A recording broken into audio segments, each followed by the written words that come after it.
काल 6 लोक होते, 6 लोकांनी प्रॅक्टिस केली. तर आपण त्यांच्याकडून what is their takeaway learning, याचा काही उपयोग होतो का, करायला पाहिजे का, हे आपण त्यांच्याकडून ऐकूया. 1.5 मिनिटाच्या वर झालं नाही पाहिजे, टार्गेट 1 मिनिट. सगळे डिटेल्स आले पाहिजे.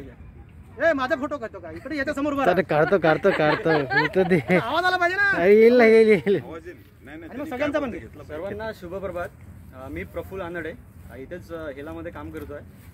येत्या 5 ते 8 तारखेला मी सेशन केलं आहे आणि 2 दिवस जे आता 7 आणि 8 तारखेला आहे ते आम्ही तिथे फील्डवर काम केलं आहे. तर टेकड्या संदर्भात म्हणजे सेव्ह ही संदर्भात आम्ही तिथे कॅम्पेनसाठी डिजिटल सिग्नेचरसाठी त्यांना अप्रोच केलं. तर यामध्ये माझे काही चांगले एक्सपिरियन्स आले तर काही वाईट आले. तर चांगला एक्सपिरियन्स सांगायचं जसं झालं, हा ग्रुप जो मुलींचा ग्रुप आला होता ते इंटरेस्टेड होते खूप, त्यामुळे ते आमच्यासोबत पण आले इथे.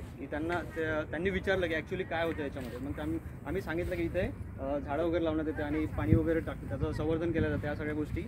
आणि कॅम्पेन करत असताना असा एक्सपिरियन्स आला की काही लोकांनी, ज्यांना ऑलरेडी माहीत आहे बट त्यांना ट्रिगर मिळालं या गोष्टीमुळे की खरंच हे करायला पाहिजे. आणि काही लोक जे आहे की त्यांना अवेअरनेसच नाही आहे, की मग त्यांना सांगितल्यानंतर थोडंफार करतात, काही बघितल्यानंतर पण काही रिस्पॉन्स देत नाही. अशातले काही एक्सपिरियन्स आले.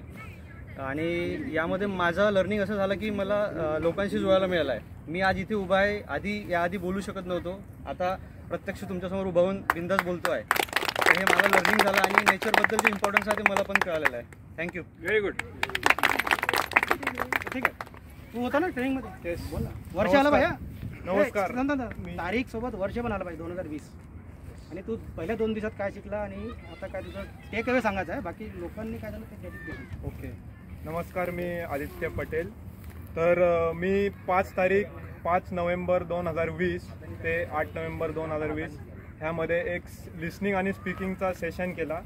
आणि त्याच्यामध्ये दीपक श्रोते सर होते, ज्यांनी आम्हाला 2 दिवस ट्रेनिंग दिली की ॲक्च्युली आपल्याला जर एक सोशल कॉज असेल, तो छोट्या ग्रुपमध्ये जर आपल्याला न्यायचा असेल तर त्याच्यामध्ये काही डिसिप्लिन्स पाळले पाहिजे, नेमक्या कसे अप्रोच केले पाहिजे लोकांना, ते आम्हाला पहिल्या 2 दिवसामध्ये त्यांनी शिकवलं. की आपले कपडे कसे नीटनेटके असले पाहिजे, समोरच्याचे चेहरे बघून आपल्याला कसं ओळखता यायला पाहिजे, मुद्देसूद कसं बोललं पाहिजे, हे सगळे त्यांनी काही ट्रिक्स दिले आम्हाला. ॲक्च्युली मी पण ग्रुपमध्ये असतो, पण मला बोलण्यामध्ये भीती वाटायची. भीती याच्यामुळे वाटायची की पॉईंट्स एकतर कंप्लीट नसायचे आणि क्लॅरिटी कमी असायची. पण ते शॉर्टकट्स त्यांनी जे सांगितले त्याने नक्कीच हेल्प केली. आणि आम्ही जेव्हा प्रॅक्टिकली जे पेटिशनसाठी साईन घ्यायला थांबलेलो वसुंधरा टेकडीवर, तेव्हा सुसच्या ह्या टेकडीवर, तेव्हा मला चांगला प्रतिसाद भेटला. आणि चांगली गोष्ट म्हणजे पुष्कर सर आणि दीपक सर सगळेच ॲक्च्युली खूप चांगले वक्ते आहेत. तर मला ह्यांच्याकडून चांगलं शिकायला भेटलं. आणि कायम ते आमच्या आजूबाजूला असून आम्हाला फीडबॅक्स पण द्यायचे की असा ग्रुप आला की कसं टॅकल करायचं, चूक काय, बरोबर काय. तर नक्कीच हेल्प झाला. मला वाटतं सगळ्यांनीच केलं पाहिजे एकदा, म्हणजे ज्यांना कॉन्फिडन्स वाटतो. नक्की.